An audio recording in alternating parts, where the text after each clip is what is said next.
When I was 13, I struggled with the age-old question. What are you going to be when you grow up?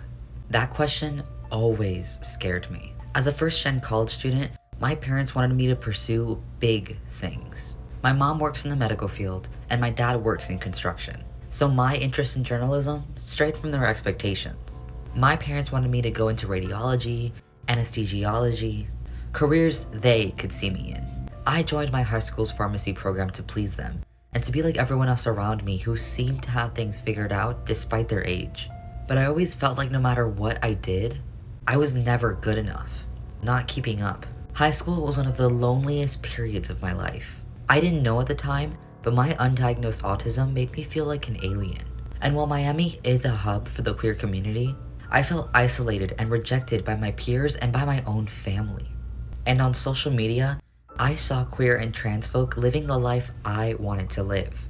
A life full of community, love, and belonging. I felt like I had to have been doing something wrong. I switched over to the journalism program my sophomore year of high school. And even when I started pursuing a career I knew was the right fit, I still felt lesser than my peers. Everyone around me wanted to be doctors, engineers, computer programmers, politicians. My interest in writing felt childish. Then, I discovered YMG and realized that I wasn't worth any less than my peers. My time at YMG has been filled with self-discovery and growth.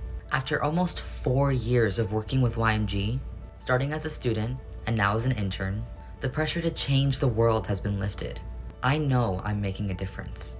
I went from wondering if my writing was good enough to creating social media posts, working on our newsletter, and being published on multiple news sites.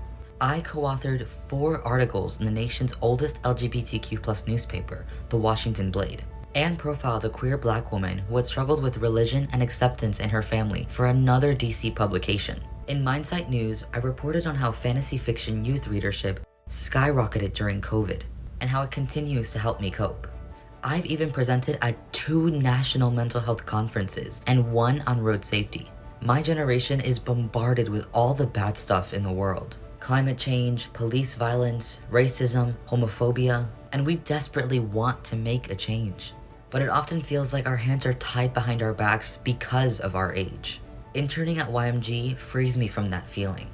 All my passions, lived experiences, and interests are valid, and they provide a unique perspective on the world that no one else can offer. I've been able to talk, write, and post about mental health stigma in the Cuban community, decriminalizing mental illness, climate change, equal access to healthcare, things that matter to me. YMG has also given me the space to share my transition journey, and my editor was one of the first people to encourage me to use my name instead of my birth name in my bylines. This meant the world to me, especially when I was coming to terms with who I really am. My work and my focus are my own at YMG. Students can be themselves here. Youth are capable of great things. We just need more people to believe in us.